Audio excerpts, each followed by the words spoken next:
What do Ford, Wayne Rooney, the England, the Manchester United and hopefully the Plymouth Argyle football legend and a pigeon all have in common?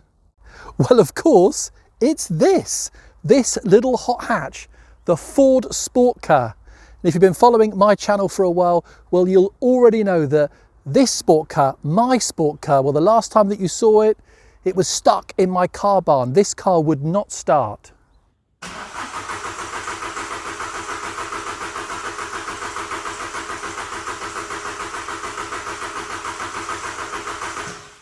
But now it's outside, it's running, and it's time for an update. Plus, I'll tell you about that whole Wayne Rooney and pigeon thing, so stay tuned for that. And whilst you're watching, please do hit that like button. And if you enjoy the video, subscribe to my channel.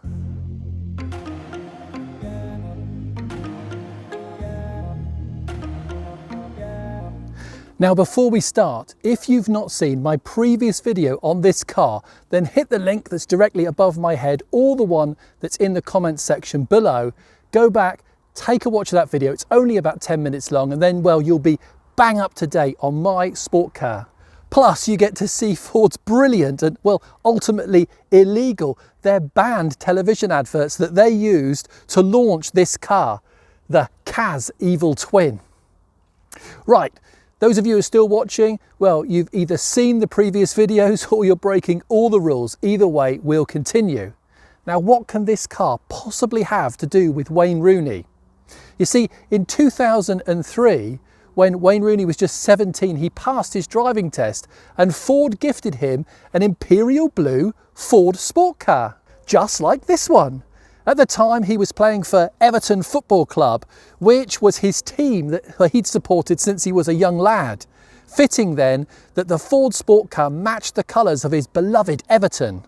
Several photos exist of Wayne and his SportKA around Goodison Park. And well, it's a shame that just a year later, well, he was off to join Manchester United. And I suppose at that point, well, he could have done with a Colorado red Ford SportKA. Very nice indeed. Now, with its, 16-inch 6-spoke alloy wheels, with this lovely body kit, with this fantastic leather interior, and this car boasting a top speed of 108 miles per hour, well, this car was pretty cool in its own right. And Wayne Rooney driving one, well, that just made it even cooler. Then along came Top Gear's James May and a pigeon. This is a racing pigeon. He's like a valuable thoroughbred in a sky full of vermin. A good one of these is worth £11,000. And this is the Ford SportKA. It's also worth £11,000, but it doesn't defecate on your hand. He decided to race them, and well, the SportKA, it lost. Finally, Pigeon Central. But is it too late? Have we lost? I'm afraid so. All of the Top Gear hosts, well, they genuinely thought that the SportKA was an excellent car, and that's because it is. And don't worry, the SportKA got its own back on the pigeon.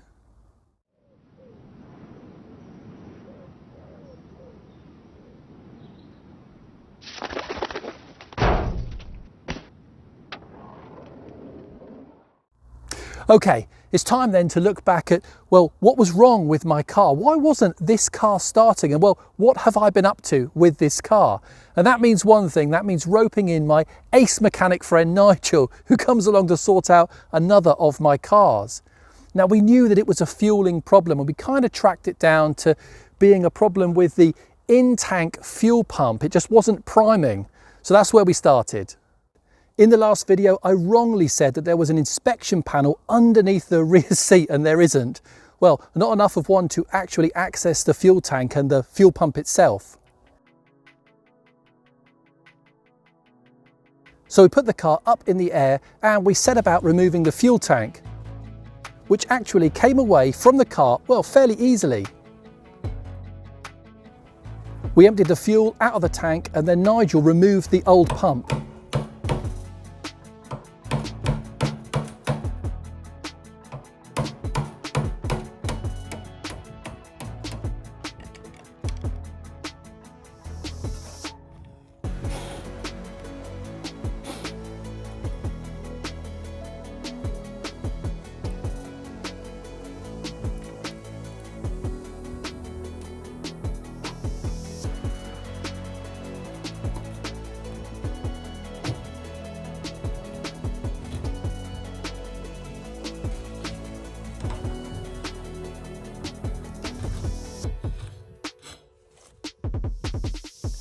That's out with the old and in with the new.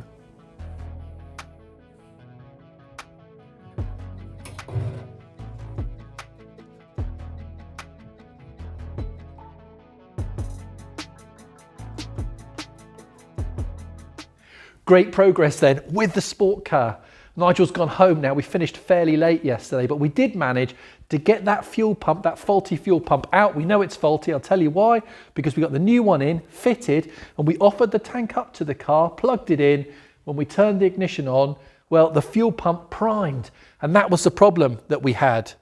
But Nigel's gone home now, and he's not back until tomorrow. So the tank is fitted with a couple of bolts and held up there by that jack. But it's given me the opportunity today, because this car is so clean underneath, and it really is for a sport car, for any car, it's really good. The seals are fantastic. I'll put some photos up on the screen now. It really is structurally very good. But what lets it down is some of the surface corrosion on some of the running parts underneath the car, the rear axle, the suspension parts. So I nipped to Halfords today in the Rover 600 Turbo. I managed to give that one a run, and I bought some rust converter and some wax oil to go on the bottom of this car. So Nigel's back tomorrow, gives me today just to tidy up the underside of this car in readiness to get that tank properly fitted back on, put some fuel back in it, turn the key and start it up. So I will get underneath this one in a moment, but first of all, I think I'll move the Capri out the way. Handsome, isn't it?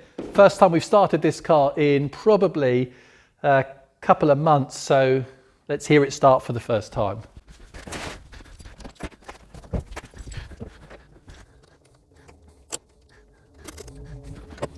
Yes.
The rust converter worked a treat, so I put some on the petrol tank as well.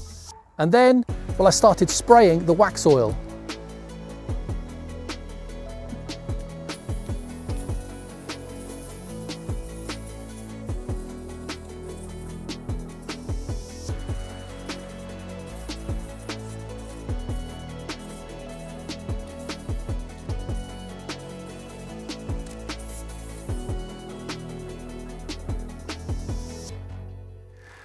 Roll on to the next day, and well, you'll have seen that I've now covered all of that in a rust converter, and I've put some wax oil underneath the car, and I went so far as to drop the spare wheel, which was a bit rusty as well, and the cradle, and I've cleaned all of that up too. This really is a clean car underneath. Nigel's back, he's sat in the car. We've put the tank in now properly. We've put the battery pack on the front of the car. We put some fuel in the car. So here it goes. Hit it.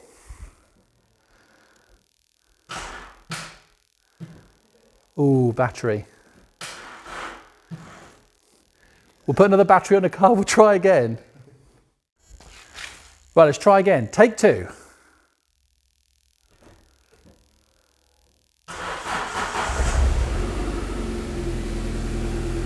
First time. And sounding sweet. This one's going back on the road.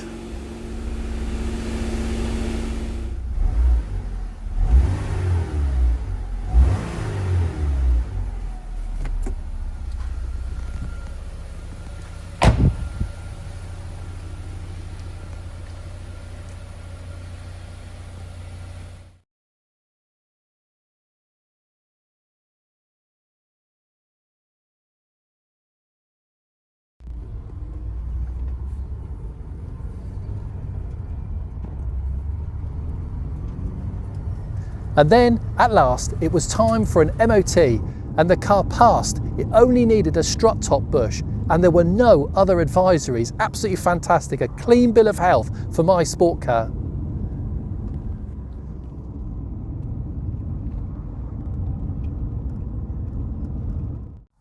The thing is with this car, whilst its new edge design makes this a very pretty machine, it's only when you drive the sport car that you really recognise and appreciate the old school hot hatch that it is.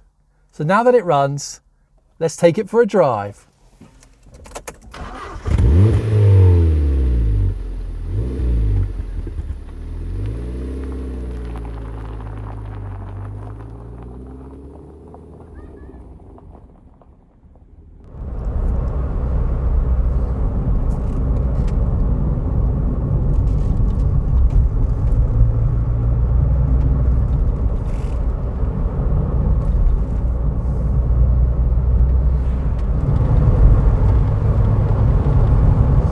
Now, of course, this car isn't going to outperform one of today's hyper hatches. I mean, the performance from them is insane, and that's not what this car is even about. That's not what it's trying to be. A few years back, Volkswagen launched their little Up GTI, and well, people, they loved it. It's almost become a modern classic from launch, and it's found a place in enthusiasts' hearts. And I think that's down to the fact that it's unique. Manufacturers simply don't do that anymore. They don't make compact, fun, funky, fast cars anymore. And that's exactly what this is.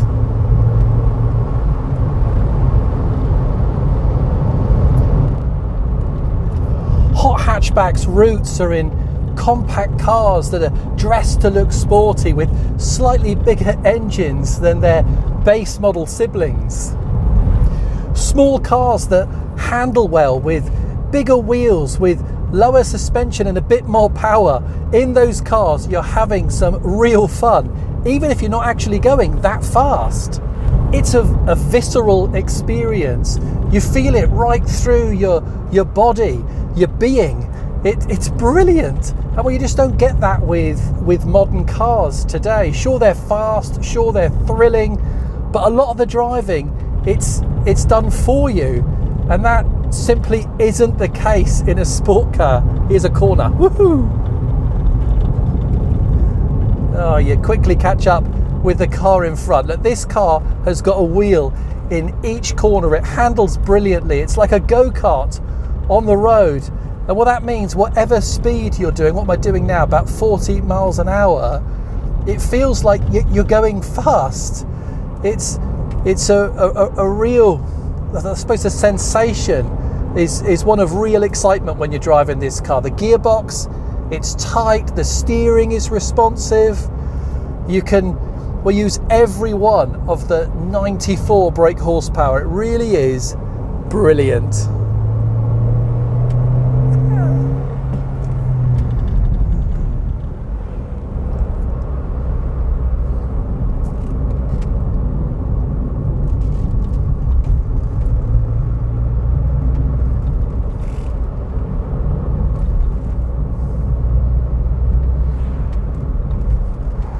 Okay.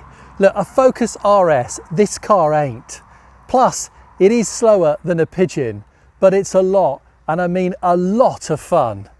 And they're becoming a real rarity, and that's thanks to the way these things rust. This is a really rare fast Ford now. So it's rare, it's a fast Ford, and well, it's a pretty smart looking car. So I thought I'd take this along to a car show, and not any old car show. I took this to an RS Owners Club show. How to close out this video? Well, yesterday I gave this car a decent clean. You see, this car is a modern classic fast Ford, and as such, I thought today we'd take it to a show. The boys and I, for the last 10 years or so, well, we've been attending Cornwall RS Day down at Little Bodive in Wadebridge, and we've taken many of our cars in the past. In fact, here are a few of them.